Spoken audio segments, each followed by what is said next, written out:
Hey, girlfriends. As we're talking over a cup of coffee or at a party, I've heard a lot of you complain about the schools running away with the sex education talk and how you don't have any power, it feels like, to make change in the public schools. A lot of my friends have pulled your kids out and you've put them in private school, or you've decided to homeschool yourself. And we've done shows on all of the above. But today, we have got an excellent guest with us today. It's Monica Cline. Monica, thank you for coming on our show. Oh, it's my pleasure to be here. Thanks for inviting me. And friends, today's topic is called Reclaiming Parenthood. Reclaiming Parenthood. And even if you're not a parent, I want you to listen in because there's a family member that this would influence. And not only that, hey, friends, this is impacting generations to come. So if you turn this off, God might say, hey, I had a God appointment for you on this show, and I expected you to listen to it and make an impact and a change. And I do believe strongly that this is one of these shows. Let me tell you a little bit about our guest, Monica. Monica delivers a powerful message to parents, encouraging them to be the leading voice in their children's life regarding marriage, sex, identity, and healthy relationships. The voice of Christian family values, ladies, must be stronger in our children's lives than the voice of the world. Monica offers resources and skills necessary to strengthen family trust, ensuring that parents are their children's greatest advocates. And let me ask you that question. Are you becoming the greatest advocate for your kid, not only in the physician's office and with doctors, but also when it comes to sex education in the schools? Monica's goal is to help parents lead at home, in their community, and through policy, which is utmost importance. The great success and stability of any nation is the health and strength of the family. Again, welcome, Monica. Thank you for having me. So let's just hit it right off. Tell me a little bit about yourself and how did you decide to herald the charge to reclaim parenthood? Wow. Well, that happened, I guess, almost 10 years ago. I founded It Takes a Family. And I did that because of a profound conversion in my life. And at that point, 10 years ago, I realized that there was an attack on the family, and that it was really important to start to strengthen marriage and family to save our children. And so I founded It Takes a Family. But that past had a lot to do with me spending over a decade teaching comprehensive sex education. So that's the graphic sex education that these parents are trying to fight against. This is where we're seeing the LGBTQ movement really coming in and not only trying to teach this to children in public schools and through social media, to change the values, beliefs, and attitudes of our children, and to create activists out of our children to really affirm the LGBTQ2, all of it, population. And I spent a decade in that. I was actually trained by the gay community. I was trained by Planned Parenthood. I was trained by the CDC. I rose the ranks and was eventually a Title X training manager for the states of Texas and New Mexico. I worked closely with the Office of Population Affairs. But Shug, through that time, not only did I learn how to do this, and I was really groomed into this kind of sex ed industry, but I lived it out in my life. So I did find myself with an unplanned pregnancy. I almost aborted my son. That's a story in itself, how I chose not to abort him and raised him as a single mom for about 9 years. But really, it was when I became a Christian, when my son was a year old in the year 2000. And when I had that dramatic conversion, all of a sudden, I was still working in that industry, which is the sex ed and abortion industry. And I started to see the community completely differently. All of a sudden, I started to realize that these evidence-based interventions that the government is funding were actually destroying families and our children. It's really just enabling them in their high-risk behavior. And when I started speaking to the community members, I saw them and their stories completely different. And I know I saw it differently because now the Holy Spirit was inside of me and helping me to see. And Shug, the truth is, a lot of times as Christians or as conservatives, we look at the other side and we think that they're evil And then, of course, the things that we see them doing are they are evil. They look very evil. But we seem to think that they're in, and I think some people do know exactly what they're doing and they are being evil. But majority of those people actually think they're doing the compassionate thing, because that is why I went into that field. It was in the 90s. I was right out of college. I knew that HIV was an epidemic. I saw friends and relatives dying. And I thought that the compassionate thing that I could do was teach people how to prevent the spread of HIV. But next thing I know, I'm entrenched in these government-funded organizations that were really the only answer that was provided, and that was the loudest, was risk reduction, teaching people graphic sex education and convincing them to use condoms. And all it really did was keep them in those high-risk behaviors. And so I tell people today, those very same zip codes that the government told me I should go into to provide an intervention to help them and to help reduce the incidence of disease and unplanned pregnancy are the very same zip codes today that continue to have a high incidence for disease and unplanned pregnancy, because this approach of risk reduction or comprehensive sex education, it doesn't work. So do you feel that it puts pressure on kids? Now they've heard about the sex education, they've heard about the different alternatives and the options. Do you think it gives pressure to kids to have sex? Absolutely. Many children have actually admitted that once they go through a comprehensive sex education curriculum, they feel that the curriculum really sets up the expectation that sex is expected of these children. So if I, host a workshop at your house, Shug, to teach your friends how to bake a cake, what's the outcome of that? All of your friends are going to think, well, it's time to bake a cake. That's what I'm supposed to do. I just learned how to bake a cake, so now I have to bake a cake and use these ingredients to do it. Well, it's the same with sex education. We go into a school and we teach children how to have sex, and we teach them about every possible sexual activity and how to reduce your risk in every possible sexual activity, because that's exactly what they do. Then what's the outcome? Well, their outcome is I'm expected to do all these things and to use all those ingredients, all those things that they told me to use condoms, get tested. And so, yes, and a lot of the children do believe that. And as I was doing my outreach, some of those children would share with me some of the things that they weren't comfortable with when it came to sexual activity. And I remember this one time, a little girl shared what she was not comfortable with. But her question was to ask me, how do I do it better so that I'm not uncomfortable with it? And she's uncomfortable with it. Yeah. And how old is she? She was only 13 years old. And it was a classroom full of 13-year-olds, and they were all high-risk kids. These were all kids. And I say they were high-risk kids because it was an alternative school. These children had been kicked out of all the other schools, and this was their last chance for an education. There were only 13 boys and girls. And she shared a very honest, question, raised her hand and let me know that there was this activity that she was involved in that she felt uncomfortable with. She didn't use the words uncomfortable. She just described her reaction to the activity. But it pierced my heart, even though at that time I had not come to Christ. But it pierced my heart because I realized she was asking me to help her do something to change her behavior, not to stop it, but to keep doing it, but maybe have a better outcome. Because that's the culture pressure. That's the pressure amongst the kids. And are you with Planned Parenthood at the time? Actually, it was Planned Parenthood who had invited me to go present to those kids. Yes. So I was never employed by them. Planned Parenthood, I was working for a gay organization, and Planned Parenthood was across the street, and I was sent to them to be mentored on how to share the sex education message with children. So Planned Parenthood did invite me to go into that school. But the neat thing Planned Parenthoods are in the public school. Oh, they've been in the public school for years. Now, there's laws that say that they should not, but there are in some states and in some districts. But the truth is that there's always a rogue teacher who thinks they know better.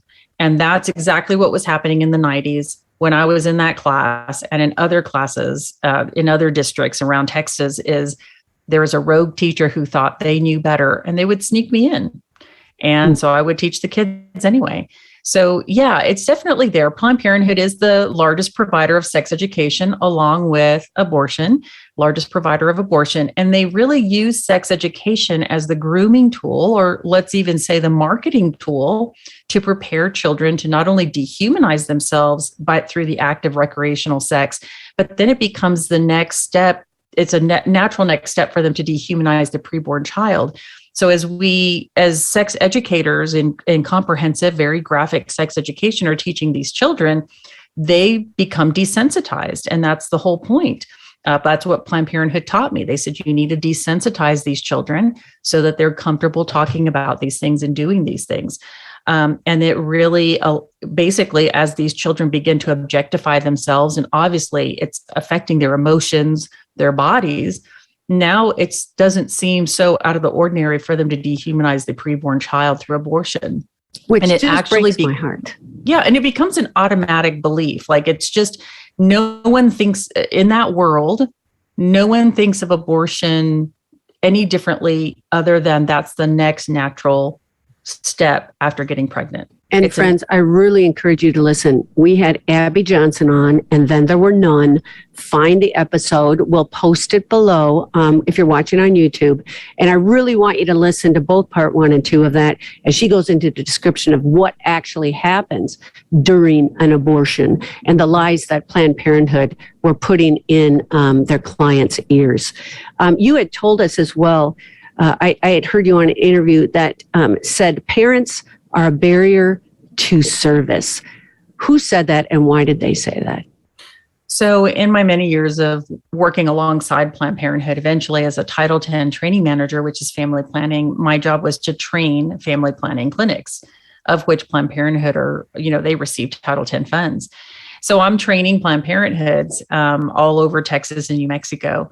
And in my trainings, it was very common as we're talking about counseling skills and how to gain trust with the young girls that are coming into the clinic, who are afraid to talk, in their minds are afraid to talk to their parents about them being sexually active. One of the conversations was always to say that parents are a barrier to service. In other words, we use these counseling skills to endear ourselves to these children. The children, we gain their trust, meaning we, the Planned Parenthood clinic, because parents can't be trusted.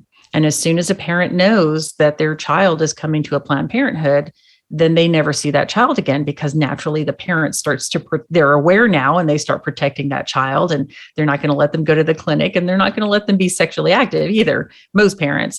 And so even though the government grant says that we should have parental involvement, Planned Parenthood was very adamant about keeping parents out of the picture. And they do believe parents are a barrier to service. And it's not just Planned Parenthood saying this. This is a Marxist belief to get rid of the private family. And the reason I say that is we can see that in law or in bills that are being proposed today. Shug, in the transgender movement, I've read bills where they say parents are a barrier to the healthcare of their children. And we continue to see that. We're seeing that in education. I would challenge any parent to look at any of the programs or mission statements within the school, and they always refer to the parent as partnering with the school, partnering with this program, or sometimes programs don't even talk about the parent at all. And that's why I created It Takes a Family, and why I talk about reclaiming parenthood. We don't partner with the school. The school partners with us. We are the final authority over our children. We are the first educators. We are the authority over our children. And the school, whether we choose private or public, they then are given permission by us to speak into our children's lives. Now, that's kind of the clincher. That's kind of the problem that we're having with public schools, because public schools, as Christians, public schools are not Christian schools. And if anything, they're anti-Christ. They have voted God out of the public school system. They have voted the word of God out of the public school system. It's a very anti-Christ environment. But yet we've handed over our children to public schools to be discipled. And so that's a big part of the problem. And we're seeing, as you have seen in the news, what is happening in these public schools today, not only in sex education, but with any kind of critical theory, critical race theory, critical gender theory. And they're truly changing the attitudes, beliefs, and behaviors of our children away from our family values. Well, all the people I'm talking to we're all singing to the choir on this deal. We all feel the same way. We all think there needs to be a change. And there's so many people that are unified and vocal on it. And then you don't see anything happen. Why is this? What we're seeing happen is a lot of parents obviously are starting to recognize what's happening, and they're going to school board meetings. And it's wonderful. It's wonderful to see, because I've been doing this for over 10 years and it's been crickets. So it's great to see parents fighting the way they are. But we also see that the board members, the board of trustees are not making any changes. The schools are not making any changes. And that's because it's coming from the top down. It's the Department of Education. If we're wondering why there's pornographic books in the schools, it's because the American Library Association has approved this. You can go to Twitter and you'll see that a representative of the American Library Association and a representative of the National Education Association, NEA, together were reading these books that Christian parents are against to children in a library. Mm-hmm. And these books have awards. And so all of the organizations that we have trusted, like Goodreads or other organizations that give the stamp of approval on these books, are giving the stamp of approval on books that are promoting, quite honestly, medically incorrect data. So here we have books teaching children that they can choose their gender or that their gender is fluid. That is medically inaccurate. It's a biological untruth. Let me pause on that for a second, because when we had already had this interview booked and I had One American News on, and all of a sudden I see your face on there, and you had a great interview and you talked about New York City. Our New York Education Department has a book. And when she says porn, I'm not kidding you. I mean, it's a book driven toward children reading it, correct? Can you share a little bit more information on that? On that one particular book? Mm-hmm. Yeah, genderqueer. So what we're finding is that a lot of these books are graphic novels, meaning they look like a comic book. So they're illustrated, and they're showing you all of the sex acts. It's incredibly graphic. This particular book, again, it really looks like porn because it is porn. For kids. For children. The justifications, they're not valid, but the justifications that are being used is that many of these pornographic books are memoirs of the authors. And so we want to share people's lives and traumas and, all this stuff. I can actually feel the anger of some of these moms as they're listening right now. And you should be. You know what their first question is going to be is, how can our voice be louder than those that our children are listening to? It's going to take not only a loud voice, but some very courageous action. And some parents may not like what I'm going to say about that. So number one, yes, absolutely. Submit grievances at the school. You have to expose it. If you keep it behind closed doors in meetings with the superintendent, the truth is it's possibly that unless you have a very conservative superintendent, nothing's going to change. They would love to keep everything quiet and not public. So I think a big part of what's working right now is that many parents are making this public. But I also have to step back as a mom myself. Now my son is already, 22, out of the house. But I tell you what, if I know that my son is in an environment where he is being harmed on a daily basis, I'm pulling my son out of that environment. So if I know that my son is in an environment where he is being shown and taught pornography and being told to consider himself a victim because I'm Hispanic, my son is biracial, etc., all of the things that we're hearing about, I consider that an abusive, unhealthy environment. I need to remove them. And the truth is, Shug, until the schools feel, and I don't mean this in a unethical way, until they feel some kind of a consequence or pain, the loss of money, the loss of a teacher certification, the loss of funding, they're not going to change. Right now, the reason those board members will listen to it and then move on is because there's no consequence against them. They don't have to do anything. But if they start losing students, If there's lawsuits that are being brought up to them, if teachers are losing their certifications, all of a sudden, I think things are going to change. So it does take a lot of courageous action. I know some of your parents are thinking, oh my gosh, I don't have the money to go to private school. Oh my gosh, I don't have the ability to do this and to do that. And I get that. I was a single mom for 9 years. I've even thought, if I were a single mom right now, what would I do? I remember when I was a single mom, my mom asked, hey, come live with me. And it was the last thing I wanted to do because I wanted to live independently. I'll tell you what, I would have, if my son was in public school right now, I would do that. I would need to do that because he is more important. And parents, in reclaiming parenthood, our priority is to care for those children. I'm also working with churches on talking about our churches are empty for most of the week. How about having co-ops? How about opening up those churches so that we can come together and educate children in a safe environment and help some of those single parents who are dependent on having to work outside the home, or even two-parent families who may feel dependent on both of them working. There are different things that we can do as Christians to help one another. That is our calling. We are expected to be there for the widow and the orphan. We're expected to be there for one another. And this is one of those times because these public schools are definitely pushing an agenda that is anti-Christ, and they are changing the attitudes and beliefs of our children away from our Christian values. And amen to that. And friends, if you haven't been doing this up to this point, it's not too late to start. We need to jump in together. We need to be unified. We need to come together as parents and say, this is enough.